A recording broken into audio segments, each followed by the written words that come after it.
Hello and welcome to From Impossible to Inevitable. I am your host, Megan Bauer. Thank you for joining me today.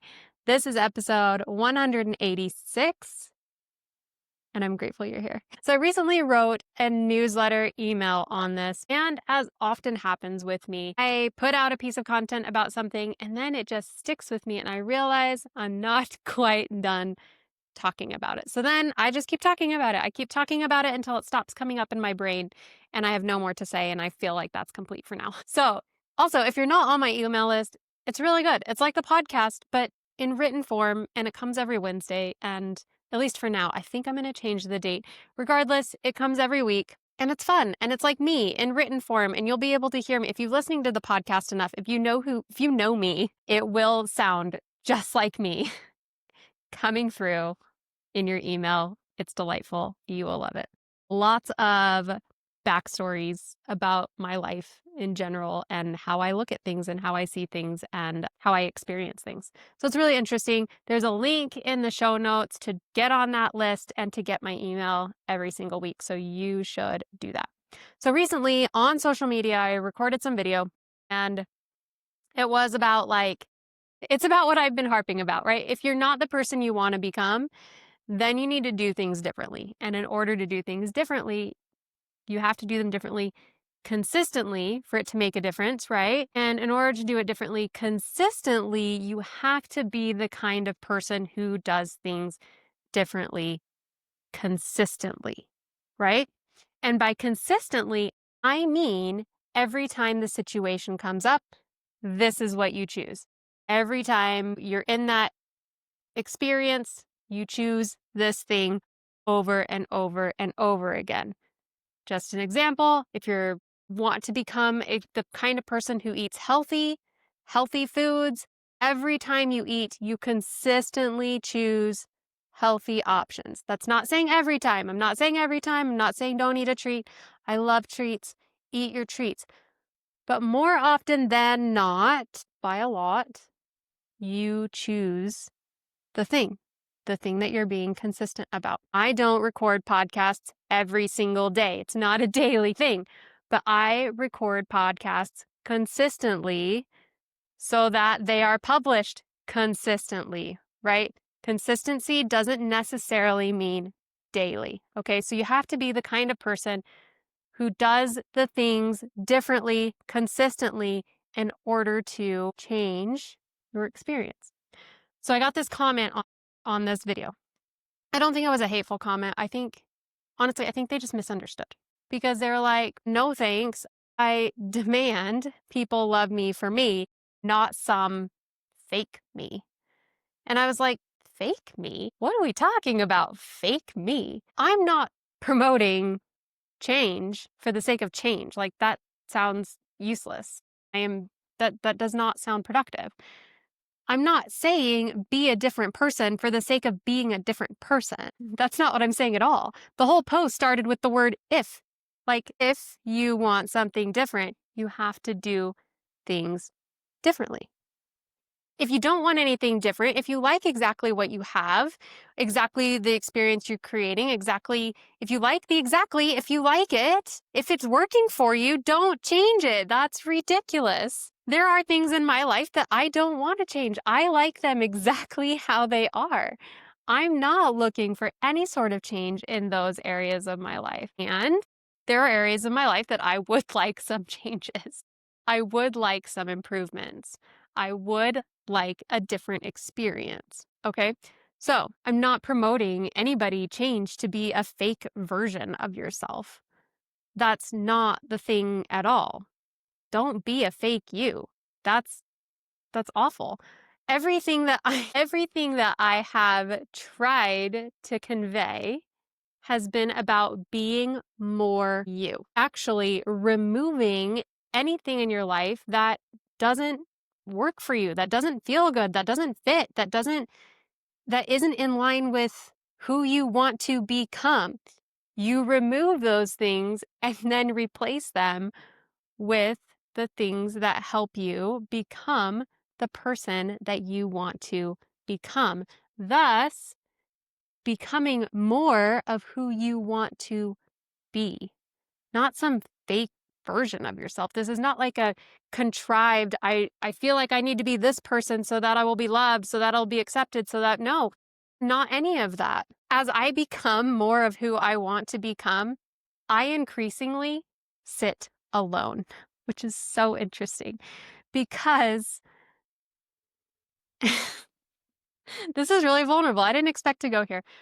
But this is something that I have been very aware of my entire life, my differentness. The differentness in the way I have thought, the differentness in the things that I have wanted, the differentness in the way that I approach things. And it could be because I'm adopted, there was that like differentness instilled in me that I'm not like you two. When I look at my siblings and you know, it doesn't help that we've got vast physical appearance differences. And it's like, I'm different. That was very clear to me from the beginning. And the more I lean into who I want to become, the more stark it is. Don't be a fake version of yourself. That's not what I'm saying. That's not what I'm advocating for. I'm advocating for you to quit telling yourself stories that you can't do it, that you can't be it, that you can't have it, that you can't live it, that you can't have that experience, and go for it and do it and become that person and do the thing and have that experience and do whatever it is you can to be on that path of becoming that person more and more and more. That's what I'm saying. Don't go after stupid crap you don't want. Don't be a person you don't want to be. Be more of who you want to be. That's what I'm saying. And if you're already that person, then that's fantastic. That's what we're all after. That's what we're all after. So that's great for you. I love that for you. I'm not talking to you. Okay, don't be a fake version of yourself. I tell Jake sometimes when we're like out shopping or whatever, and he's like, hey, why don't you ever like wear this on the podcast? This would be cool or whatever. And I'm like, because I wouldn't wear that in real life. Like, I want this experience so bad. I want to meet somebody on the street or wherever who's watched the podcast, doesn't know me personally, but who has watched the podcast, meets me for the first time, and is like, you're exactly the same on the podcast as you are in real life. That's the experience I'm after. So if I won't wear it on the street, I'm not going to wear it on the podcast. And of course, I will wear things on the street that I won't wear on the podcast because I try to look nice.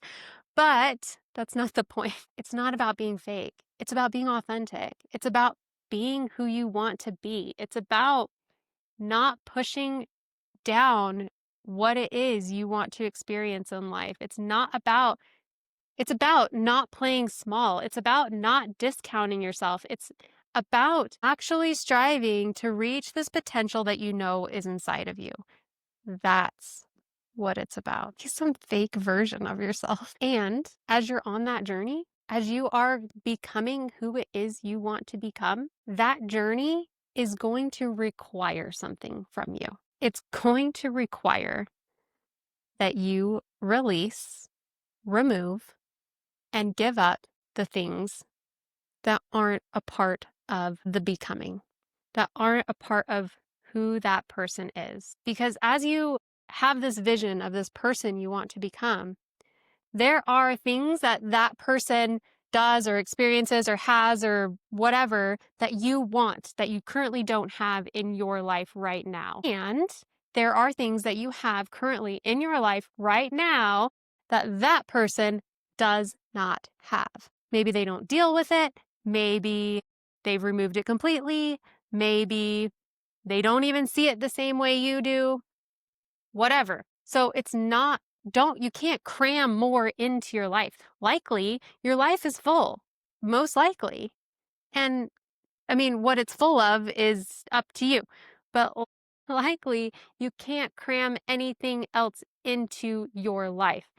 Just as an example, you could say, what are you talking about, Megan? I have loads of space in my life. I spend 5 hours a day dinking around on my phone doing absolutely nothing because I have so much space in my life. Okay, Well, when you want to call in something else, when maybe you want to pursue this passion project or whatever, pursuing that passion project will require you to give up the 5 hours you're spending on your phone. It's going to require you to do that.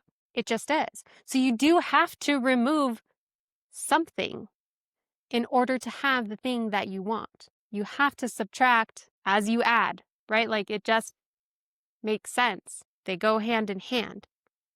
And sometimes we don't think about that when we want to become. We only see what it is that we want, what it is that we experience that we currently don't have and we currently don't experience. We only see the differences of like who that person is versus who we are now. We don't look around and say, what can I remove that would make space for being this person to come to be more of my reality now? What space can I make so that I can more fully step into being that person I want to become? That's the thing. That's the vibe. The whole thing was very interesting to me because I was like, I don't know what you're talking about. So, okay, that's what I have for you today.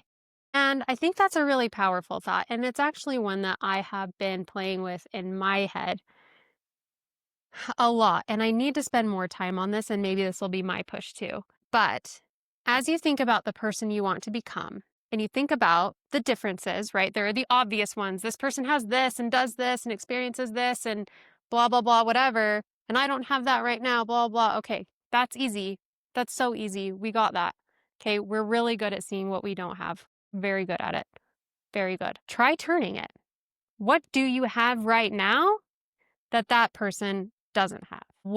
And this is like physical things, right? Like there are some boxes I need to clear. This is like in your surroundings. What do you have currently in your physical life that that person wouldn't have? Get rid of it. And it's going to be thoughts. What thoughts are you thinking about yourself, about your life, about your potential, about your future, about blah, blah, blah, blah, blah, that that person doesn't think? It's going to be your worries. It's going to be your stressors. It's going to be things like that this person doesn't have. And you could be very like, okay, well, I'm worried about this. Of course, I'm worried about this. And of course, that person doesn't worry about it because that person's got it figured out. But I don't have it figured out, so I have to worry about it. And this is a whole nother episode. But worry is optional.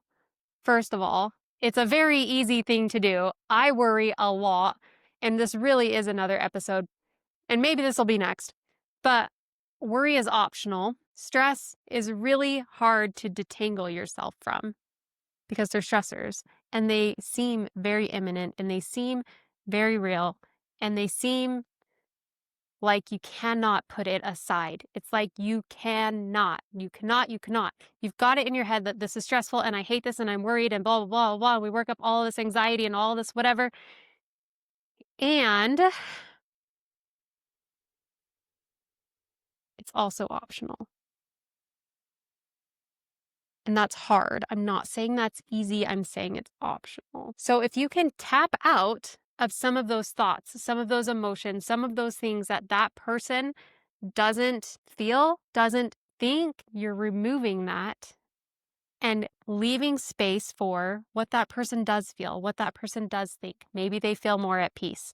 Maybe they feel like this sucks and I'm not sure how it's going to work out, but everything always works out. And they're just so nonchalant about it. And you're just like, how in the world are you so cool? But you can approach that, even if it's just for 10 minutes or 5 minutes or 60 seconds. You can tap into that. I have started this habit that when I feel anxiety rising, and anxiety is one of the emotions that I have struggled with the most, especially probably in the last like 5 years. Anxiety has been a real struggle for me. And when I start to feel that anxiety, I start to think like, okay, what would I feel like if I wasn't feeling anxiety? What if I wasn't anxious about this, if I knew that there was a solution, I knew what the solution was, and I knew exactly when that solution would happen, if I knew all of those things, and really I keep it that vague, if I knew all of those things, what would I feel instead? And I'd be like, oh, well, I'd feel like it's fine. I'd feel like it's all taken care of. I'd feel like it's fine.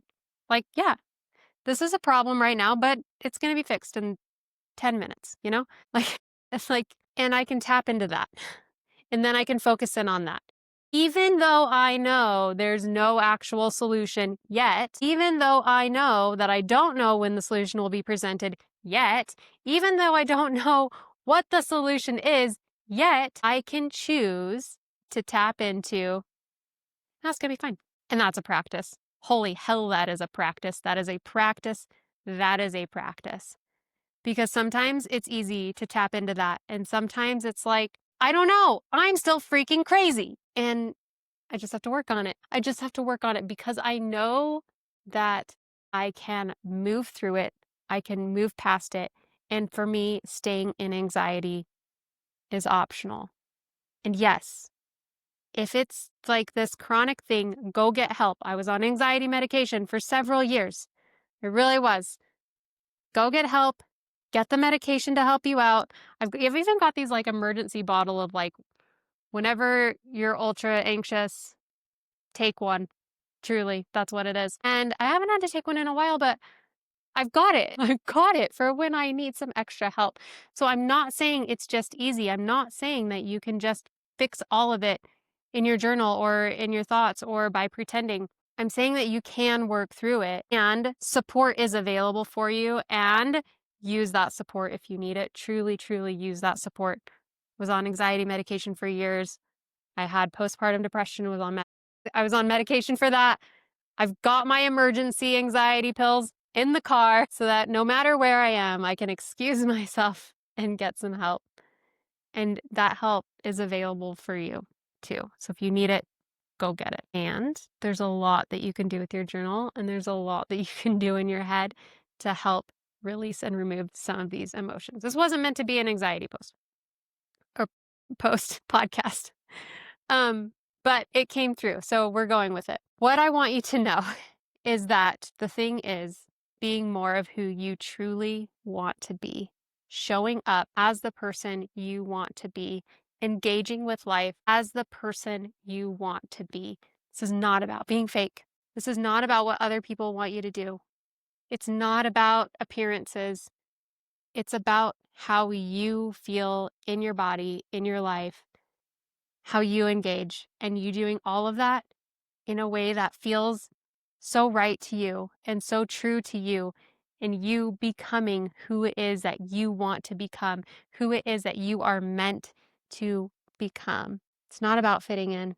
It's about being who it is that you want to be and showing up as that person as powerfully as you can. That's what I have for you today. Thank you so much for joining me and pushing play on today's podcast. Go ahead and subscribe if you haven't already. Join my newsletter if you haven't already. Follow me on social media if you haven't already. I've been showing up on social media a lot more lately. I'm trying to make that more of a habit. I'm trying to show up a little bit more. And so find me on all the places and I will be there for you, loving you and encouraging you every day. Until next time, I totally love you. Bye for now.